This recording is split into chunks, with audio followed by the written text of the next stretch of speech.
Гайса яна аларга хак сүз әйтәм сезгә.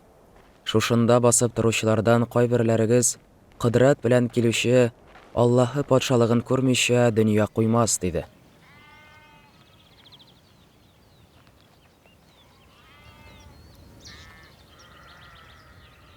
Алты көн узганнан соң Петр, Яқуб һәм Яхьяны үзе белән алып Гайса биек тауга күтәрелде.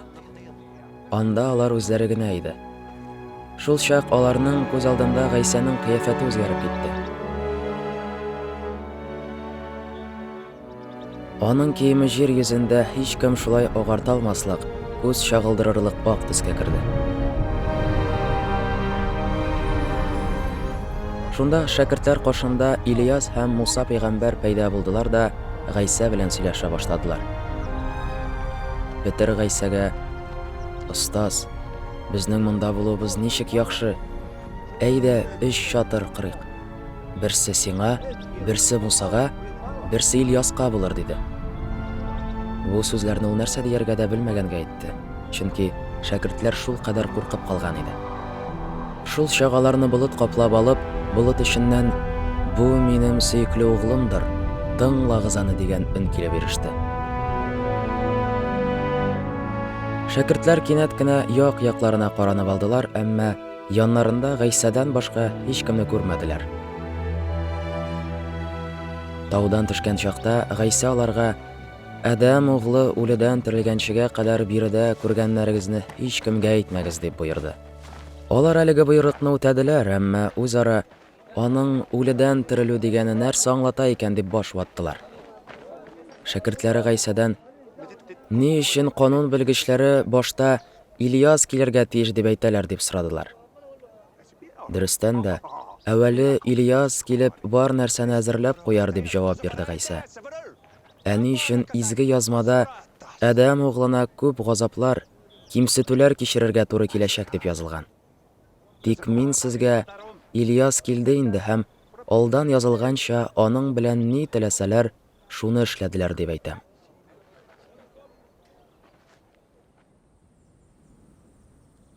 Калган шәкертләр янына әйләнеп кайткач, Гайса һәм 3 шәкерте тегеләр тирәсенә җыелган күп санлы халыкны һәм алар белән бәхәсләшеп торучы канун белгечләрен күрделәр.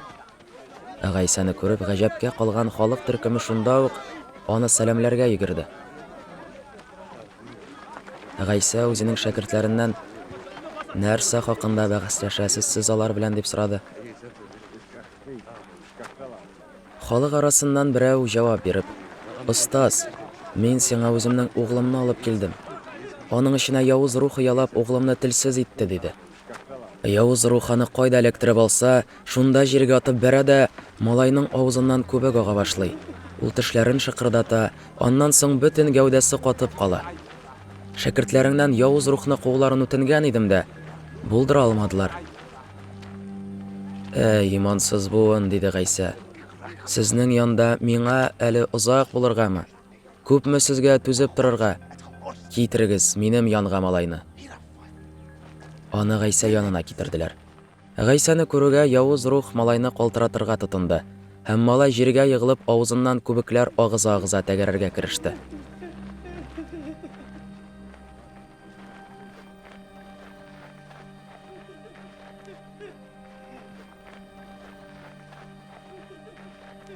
"Бу хәл кайчаннан бирле дәвам итә?" дип сорады Гайса малайның атасыннан. "Бала чактан бирле шулай" дип җавап бирде ул. Харап итәр өчен явыз рух аны күп тапкырлар әле утка, әле суга ташлады.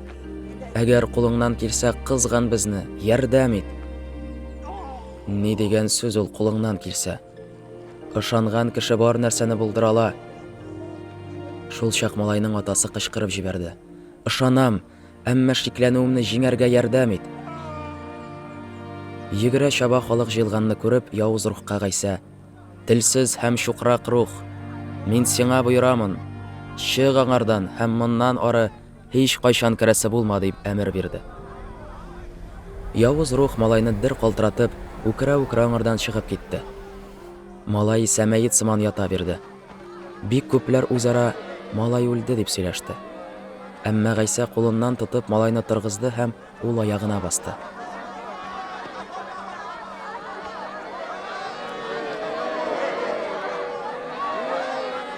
Гайса өйгә кереп шәкертләре белән ялгызы гына калгач, тегеләр аңардан «Ни өчен без аны куып чыгара алмадык?» дип сорадылар. «Мондый җеннәрне бары тик дога белән генә куып чыгарып була», дип җавап бирде Гайса. Шуннан алар ул җирләрдән китеп, Галиләя төбәге аша үттеләр. Шәкертләренә гыйлем бирү белән мәшгуль Гайса үзенең бу якларга килүе турында һич кемнең белүен теләмәде. Ул аларга Адәм углын кешеләр кулына тотып бирерләр һәм алар аны үтерерләр, әмма 3 көннән ул үледән терелер дип сөйләде.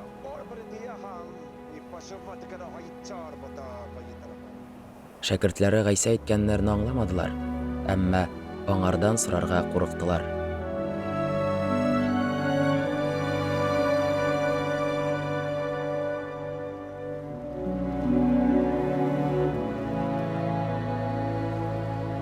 Алар Капернаумга әйләнеп килделәр. Өйгә керүгә Гайса алардан «Юлда сез нәрсә хакында бәхәсләшеп бардыгыз?» дип сорады. Алар дәшмәделәр, чөнки арада кайсыбыз биегрәк дип бәхәсләшкән иделәр. Гайса утырды да 12 шәкертен янына чакырып, беренче булырга теләгән кеше иң соңгысы һәм барысының да хезмәтчесе булсын диде. Шунда Гайса урталарына бер баланы бастырып, кочаклап алды һәм шәкертләренә әйтте: «Шушындый балаларның берсен минем хакка күңеле белән кабул иткән кеше мине кабул итә. Ә мине кабул итүче мине генә түгел, бәлки мине җибәрүчене кабул итә» дигән сүз. «Остаз», диде Яхья, «без бер кешенең синең исемне әйтеп җеннәрне куып чыгаруын күрдек. Безгә ярып йөрмәгәнгә без аны бу эшеннән тыйдык». Гайса аларга җавап биреп: «Тыймагыз аны. Минем исемем хакына кыдрәтле эшләр кылган кеше минем хакта начар сүз сөйләмәс», диде. Безгә каршы булмаса, димәк, ул безнең яклы. Хак сүз әйтәм сезгә. Мәсих тарафдары булган өчен кемдер сезгә бер чынаяк су эчерсә, ул кеше әҗерсез калмаячак.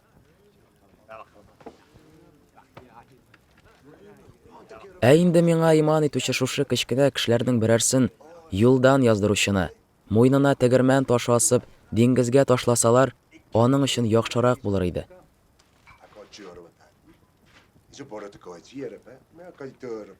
Әгәр сине кулың вәсвәсәгә салса, аны чабып ташла.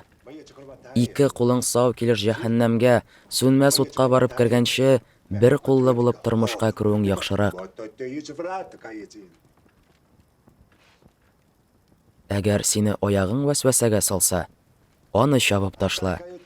2 аягың сау килер җәһәннәмгә барып кергәнче, бер аяклы булып тормышка керүең яхшырак.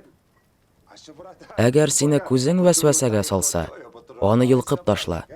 Кешеләрне бер туктаусыз кортлар кимереп һәм һич сүнмичә уты янып торган җәһәннәмгә 2 күзең сау килеш барып кергәнче, бер күзле булып Аллаһы патшалыгына керүең яхшырак. Һәр кем ут белән сыналыр. Тоз яхшы нәрсә, әмма ул үзенең тәмен җуйса, аңа ничек итеп тәм кайтарасың? Тоз сезнең үзегездә булсын һәм бер-берегез белән тату яшәгез.